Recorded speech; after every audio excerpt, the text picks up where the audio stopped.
Shalom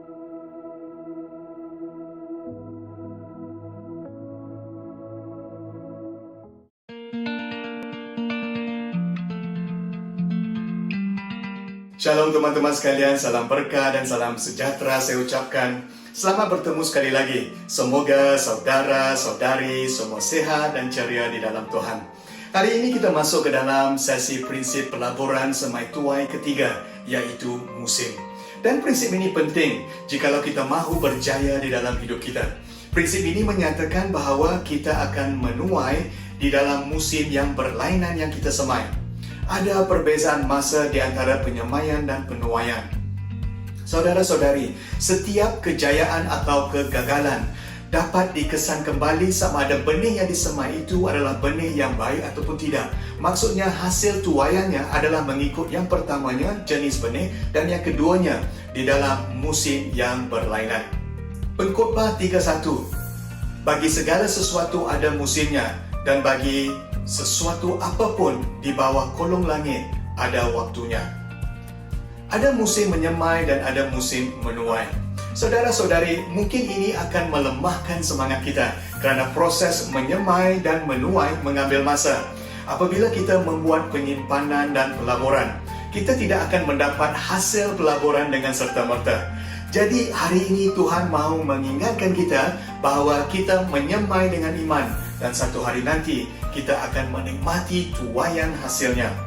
Ada beberapa poin kecil yang boleh kita pelajari di dalam prinsip pelaburan semai tuai musim ini.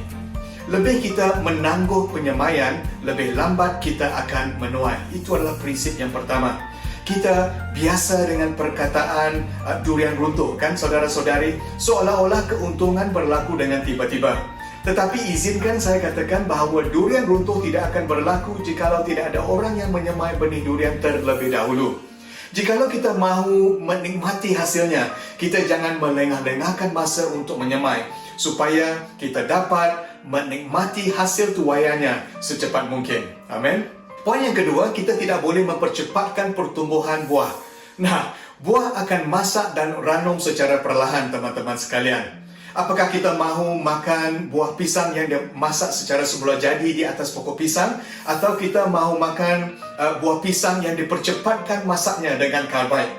Pisang yang dipetik hijau dapat dipercepatkan menjadi kuning dengan karbid, tetapi rasanya masih hijau. Rasanya tidak sama. Pisang yang masak di atas pokok akan lebih sedap. Amin, teman-teman sekalian. Poin yang ketiga ialah buah tidak masak secara seragam. Maksud saya seperti buah-buah rambutan tidak akan masak pada masa yang sama. Di dalam rangkai yang sama pun, buah rambutan tidak akan masak semuanya sekali. Buah rambutan akan masak sedikit demi sedikit selama 30-50 hari. Prinsip yang sama berkuasa apabila kita menyimpan dan melaburkan wang. Dan juga di dalam setiap aspek kehidupan kita.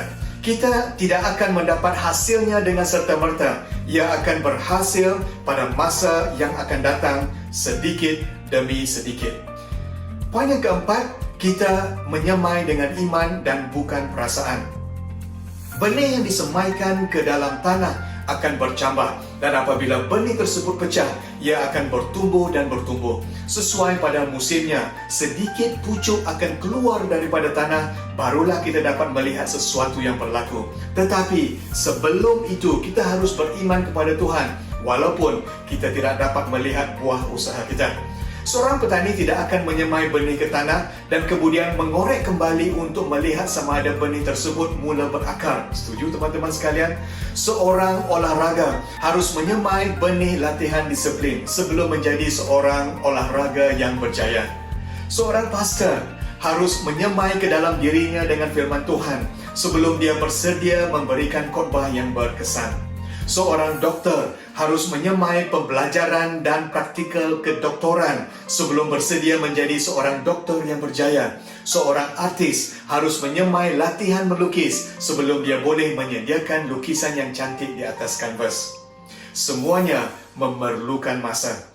Jangan kita jemu, jangan kita give up, jangan kita putus asa, kerana pada musim yang sesuai, ia akan berbuah. Amin, saudara-saudari. Kita menyemai bukan dengan perasaan, tetapi kita menyemai dengan iman. Galatia 6:9. Janganlah kita jemu berbuat baik, kerana pada musimnya nanti kita akan menuai jika kita tidak putus asa. Wow, there is no such thing as instant success. Tidak ada kejayaan yang datang dengan segera. Amin, teman-teman sekalian. Jadi saudara-saudari, hari ini kita telah belajar prinsip yang ketiga, yaitu kita akan menuai di dalam musim yang berlainan yang kita semai. Jikalau saudara-saudari mempraktikkan prinsip pelaburan semai tuai ini, tidak bermakna kita akan mendapat kejayaan hari ini juga, tetapi saudara-saudari, kita akan berjaya satu hari nanti. Hari ini saudara-saudari, jikalau kita menerima Yesus sebagai juru selamat dan mengutamakan kerajaan Allah serta perbenarannya, semua yang lain akan diberikan kepada kita. Apabila kita mengutamakan kerajaan Allah, kita akan melakukan prinsip kerajaan Allah, Kingdom Principles. Dan apabila kita melakukan prinsip kerajaan Allah seperti prinsip pelaburan semai tuai, kita akan menuai kebaikan tepat pada musim yang ditentukan Tuhan. Inilah iman. Amin, teman-teman sekalian. Mari kita berdoa. Tuhan, terima kasih atas benih firman-Mu yang telah disemaikan ke dalam hati kami, yang kami percaya akan berbuah tepat pada musim yang ditentukan Tuhan. Hari ini ajar kami supaya kami memulakan penyemaian benih yang baik ke dalam kehidupan kami dan ke dalam kehidupan orang lain. Dan dengan iman, kami tidak akan putus asa. Kami akan terus melakukan itu supaya pada musimnya nanti kami akan menuai yang terbaik yang telah Tuhan sediakan untuk kami. Dan kami doakan semua ini di dalam nama Yesus Kristus, Juru Selamat kehidupan kami. Amin. Terima kasih saudara-saudari. Sampai kita bertemu sekali lagi. Tuhan memberkati. Shalom.